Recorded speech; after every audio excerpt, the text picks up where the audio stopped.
Rendon Labrador binatikos ang mga taga-suporta ni Vice Ganda matapos ang pahayag ni Joey De Leon ukol sa lubid. Ayon sa ating alam, si Joey De Leon ay isa sa mga host ng noontime show na EAT.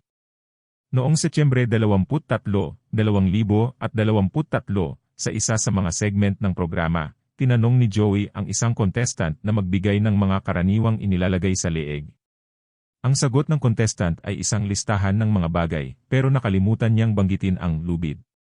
Sinabi ni Joey, Lupin, nakakalimutan niyo.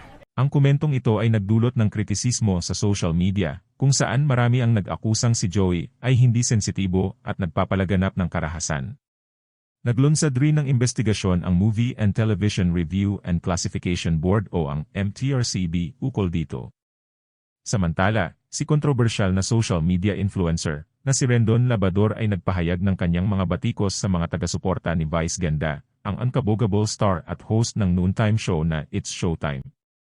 Inakusahan ni Rendon ang mga tagahanga ni Vice Ganda ng pagiging hipokrito dahil sa kanilang pagbatikos kay Joey De Leon, samantalang suportado nila si Vice Ganda na may mga kontrobersyal na pahayag sa nakaraan.